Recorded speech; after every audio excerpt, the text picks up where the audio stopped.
O cristianismo é uma religião. Jesus não morreu e ressuscitou para fundar uma religião. Religião é coisa nossa. Religare. É coisa nossa. Transformarmos uma vida a ser imitada como padrão humano e divino, que é Cristo, num conjunto de regras religiosas, é coisa nossa. A verdadeira conversão é um passo de vida, de observação, de dizer, peraí, Jesus não era um cara como eu, é diferente de mim. É assim, ó. Antes de existir a história, ele já era o que ele era. Tudo passa a existir porque ele cria o que existe, mas ele está fora da existência. Ele não é existente como nós somos existentes. Ele é a razão da existência. A humanidade se descaminha e se perde. E no meio da história, ele aparece como um de nós. Para a gente olhar para ele e entender que ele não é um de nós, mas ele é antes de nós e a razão de nós sermos o que somos. Então, verdadeira conversão é esse retorno ao modelo e ao padrão de vida divino para o ser humano. No meio disso, esses conjuntos têm uma intersecção, porque a religião ela existe. Os cargos, muito da religião parte do texto, é verdade, do princípio, mas muito da religião parte da acomodação humana. Acomodação? A acomodação humana e os caminhos humanos para... Porque religião, o religar, ele não é uma coisa boa. Porque o que eu e você podemos fazer para religar a Deus? Nada, a não ser ele. Você não consegue. A religação a Deus é o próprio caminho. Eu sou o caminho, verdade, vida. A fé cristã, eu costumo falar fé cristã e não cristianismo, porque o cristianismo matou gente na fogueira. O cristianismo fez guerra santa, em nome de Deus. É que quando a gente fala disso, as pessoas levam para o lado errado. Você é contra a igreja? Não, eu sou pastor de uma igreja. O que eu estou falando é qual tipo de paradigma orienta o seu caminho de fé. A observação do Cristo, que eu quero ser como ele, deixar de ser como eu sou, ou eu observar uma série de ritos que me levam a Deus, ou pseudamente me levariam a Deus, porque quem me leva a Deus é o próprio Cristo. Só que esses conjuntos têm intersecção, então tem coisa que é plausível e outra que não. Então, na verdade, você não se se você se converter ao cristianismo, é uma mera religião. Eu me converti a Cristo, seria? Você olhou para Cristo e falou, ele é o Deus que eu não conseguia ver. Uau. E o ser humano que eu não consigo ser. Uau. Ele é esse elo de ligação entre o projeto original divino e o homem que se descaminhou. É para a gente olhar para ele e dizer, ele ama, eu também amo, mas o amor dele é puro, o meu é corrupto.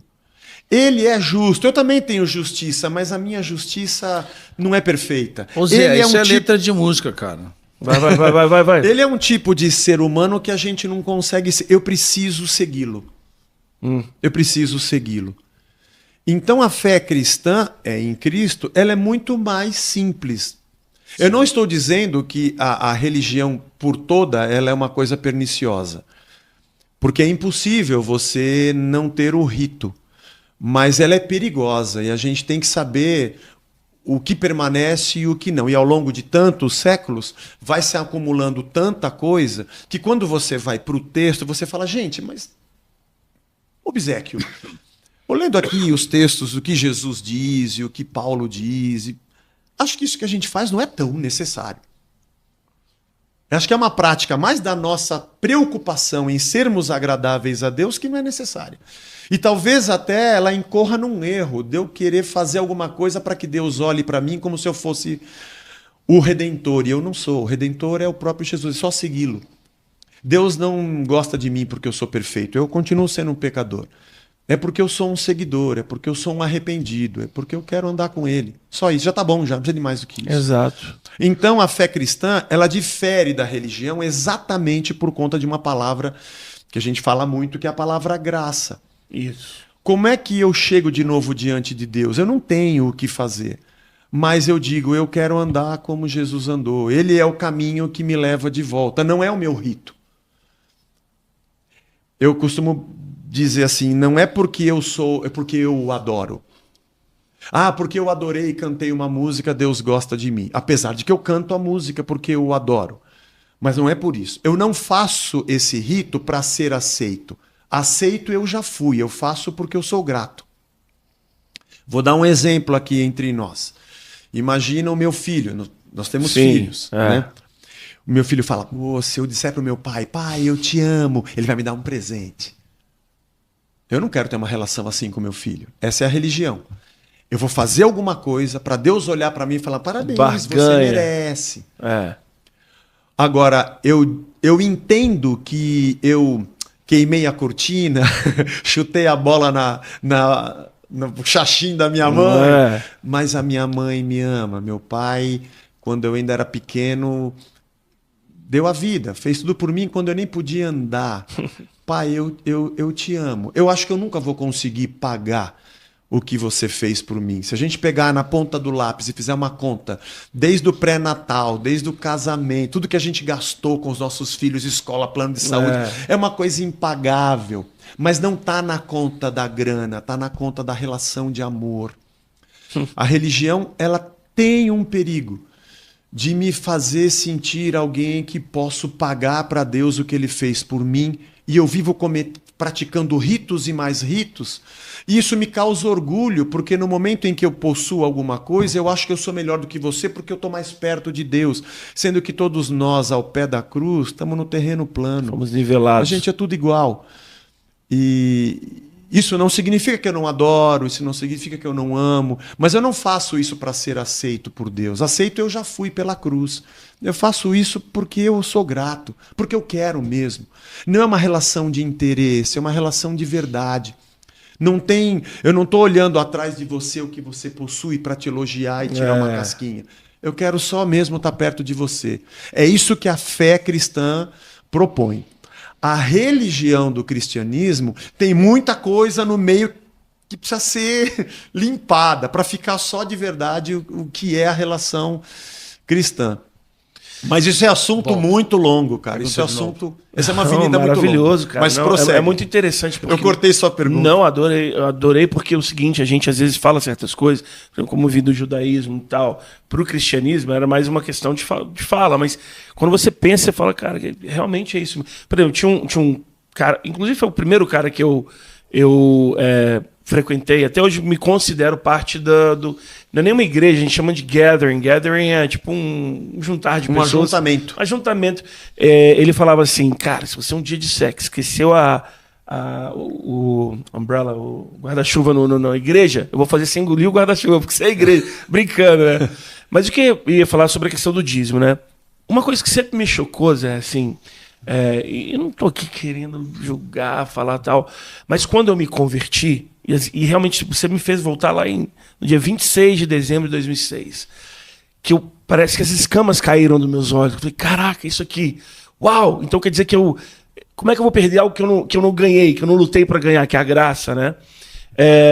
Enfim, perdi a linha de raciocínio, tem a ver com dízimo. Eu fiquei muito chocado com essa questão do dízimo, porque é o seguinte, parece que ela é uma coisa que a galera transita quando convém. Então, quando convém, o cara vai lá no Velho Testamento, fala alguma coisa, quando não convém, ele fala de outra coisa. Me choca muito igrejas, por falta de denominações, e mais uma vez, não estou querendo jogar, porque quando eu quero falar polêmica, eu falo e vamos embora. Mas não é isso. Cara, você tem pessoas, às vezes, passando uma dificuldade na igreja, o cara está lá ralando para pagar o aluguel, o outro está passando por um perrengue, o outro cara... E a igreja tem um sistema de som de última geração, e não sei mais o que bombando, e sei lá, isso me choca, cara. Qual é a sua... Tipo, o que você pensa disso? Eu sei que a Casa da Rocha não pede dízimo, né? Vocês não pedem... Eu tô errado? Tô certo? Não pedem dízimo, né? Eu congreguei, esses dois lugares também não pediam. Por quê? Como você enxerga isso? O que você pensa disso, cara? Bom, você é de tradição judaica. O judaísmo tinha os 4 vulneráveis. A viúva, o órfão, o estrangeiro e o pobre. Isso. E a lei de Moisés e a prática da religião judaica sempre tinha o cuidado Você não pode esquecer o órfão, a viúva, o pobre e o estrangeiro. Não se esqueça que você já foi estrangeiro no Egito. Quando ele estiver na terra, você cuida bem dele. O pobre, ele é teu irmão. Quando você colher espiga e cair espiga no chão, deixa no chão para o pobre poder pegar. Acolhe a viúva, a lei do levirato. Cuida do órfão. Você é filho de Deus, então cuide do órfão. E o dízimo, ele tinha também, além disso, porque tinha esse cuidado, o templo tinha esse cuidado, e também tinha a manutenção do ofício sacerdotal, do templo, da religião, dos sacrifícios, lembrando que a tribo de Levi não tinha herança na terra. A herança era o Senhor. A herança era o Senhor, então ele trabalha em função do povo. O sistema está tudo certo. A Casa da Rocha não tem dízimo porque eu preferi não utilizar esse nome. E ele não está errado. Mas ele está tão desgastado que a gente preferiu não utilizar. Agora, o que acontece é que depois de Cristo há uma discussão sobre a obrigatoriedade ou não. Ok. Eu sou da linha do não. Que eu não sou obrigado a dar nada. Mas a gente entende que a contribuição, ela é uma atitude de generosidade. Você pode, por exemplo, eu ajudo alguns institutos. Instituto que trabalha com crianças com câncer. Você ajuda o GRAAC. São doações. São doações. Já. Você faz. São doações de quem? Da generosidade do povo.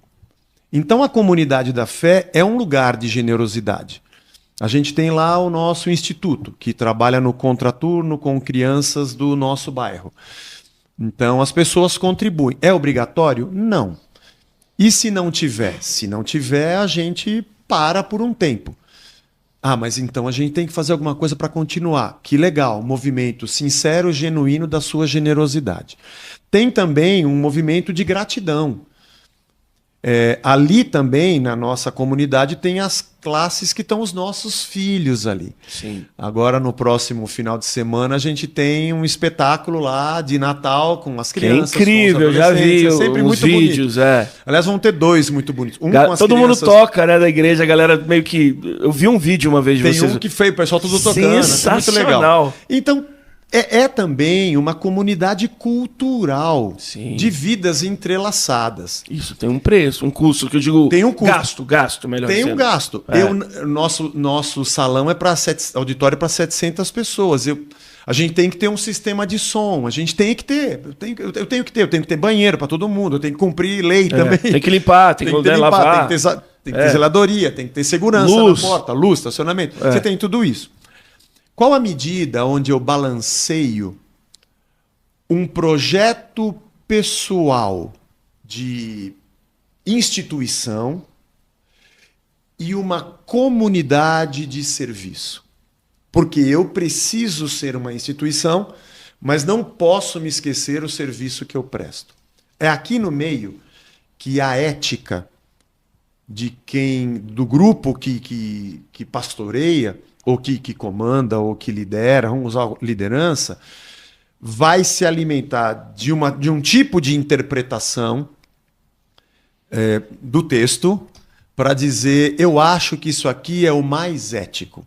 A gente vai ter o mínimo minimorum para a gente existir como instituição e vamos ter um quadro de funcionários X e vamos investir socialmente ou em educação dessa forma. É uma comunidade. Não existe uma lei e uma regra. Você pode me dizer, existe gente que se aproveita disso? Existe. A gente está aqui, a gente assiste, a gente vê. Lógico. Agora, eu não sou paladino da justiça para dizer o que é certo, o que é errado, o que pode e o que não pode. Mas uma coisa eu sei, se a nossa ética for formada no campo da generosidade, do amor, da lisura, da missão, do serviço e do compartilhamento, a gente vai chegar num ponto um denominador muito bom, legal, muito comum, sem que isso seja forçado.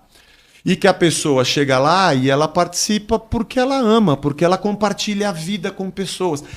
Eu acredito na igreja como comunidade, não como instituição. Eu não vou num lugar para frequentar. Apesar de que a gente tem um lugar e as pessoas vão lá no domingo. Mas eu quero desenvolver uma vida comunitária. Eu vou encontrar os meus amigos, os nossos filhos vão correr junto e vão estar na escola bíblica. E a gente vai cantar e adorar a Deus juntos, desenvolver a vida comunitária. E precisamos de um lugar. O lugar é um detalhe. Se a gente não tivesse um lugar e fosse debaixo de uma árvore aqui no Parque de Ibirapuera, que fica aqui atrás, no domingo de manhã com um violão e cantasse, lesse o evangelho, aprendesse alguma coisa e fosse para casa, estava tudo igual. Mas a gente prefere ter um local, ter um berçário para as crianças. Ok. Isso é para serviço da comunidade. A gente costuma dizer assim, que a comunidade é um organismo e a instituição é uma organização. Quando o organismo se esfalfela para sustentar uma organização, tem alguma coisa errada. Agora, quando a organização ela é mínima... Essa é prova. Essa é... Mike Tyson. Mike Tyson. Para servir ao organismo, a gente está num bom caminho. Então, não pode o organismo se submeter à organização. A organização, ela serve o organismo. Então, liderança, na minha ótica, lideranças, pastores, pessoas que cantam, nós estamos lá a serviço das pessoas que ali chegam. Para a gente poder organizar. Desculpa te interromper, mas eu vou falar uma coisa, pode ser completamente diferente, tá? Mas quando você fala isso, porque o que normalmente acontece na sociedade é exatamente isso que você falou. Os organismos... As organizações, elas se submetem aos organismos por valores que às vezes não são tão importantes. Quando você consegue manter os conceitos básicos e fortes dominando, aí você tem um equilíbrio. Né? E só juntar a pergunta que você fez agora... Você falou sobre o texto ser usado como dominação. Você pode fazer com o texto o que você quiser, meu. É tipo o filme O Livro de Eli. Sim, o cara quer para dominar as pessoas.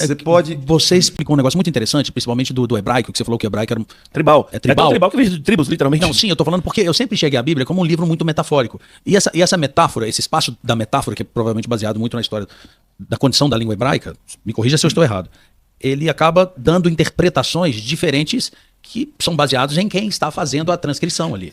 As mazelas que a gente vê está muito mais no campo da interpretação do que no campo do próprio texto. E vou te dizer mais, a Bíblia é um livro de histórias.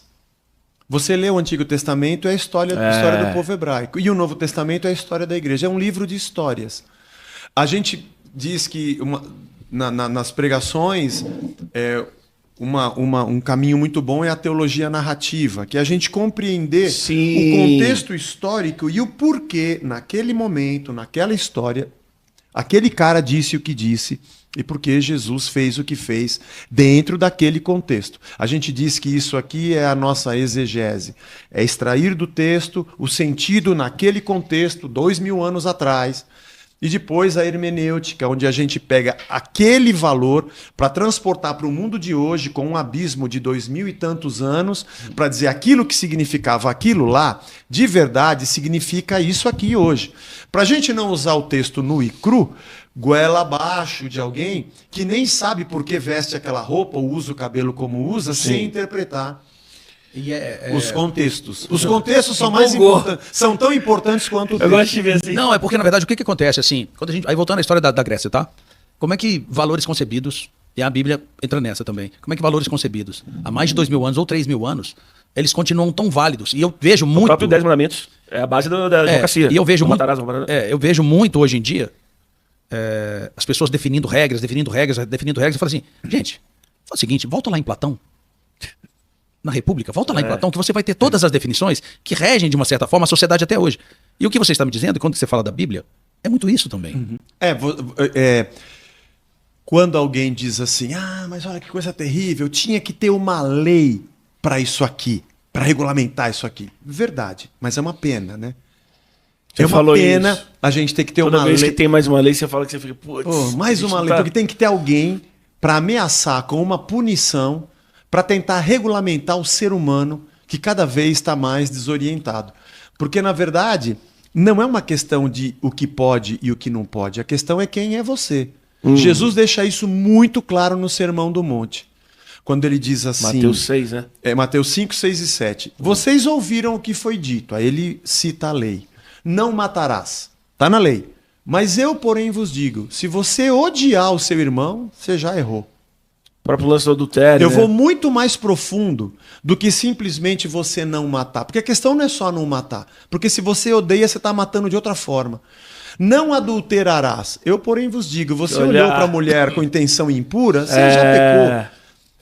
Porque você pode fazer tudo certo sendo uma pessoa errada. Aparentemente certo, mas carregando dentro de você todos os males. É isso que a gente chama de pecado. Deixa eu te falar, o Zé tá batendo hoje assim, cara. Então tá, eu tenho uma pergunta ainda nessa. Então, só para completar. Então, o que Jesus diz é assim, eu não estou muito preocupado com o que você faz ou não faz. Se você matou ou não matou. Se você adulterou ou não adulterou. Se você mentiu ou não mentiu. O que eu quero saber é se você é um odioso. Se você é um adúltero. Ou se você é um mentiroso. Eu não me preocupo mais com a aparência da lei que você cumpre, do rito. Por isso que a religião tem esse perigo. Eu posso cumprir um rito, mas não ser uma pessoa de Deus. Eu posso cumprir o rito de levantar a mão, de isso adorar, acontece demais. mas por dentro eu sou aquele velho cara que carrega todos os uma males. coisa Sepulcro caiado, né? O sepulcro caiado. Eu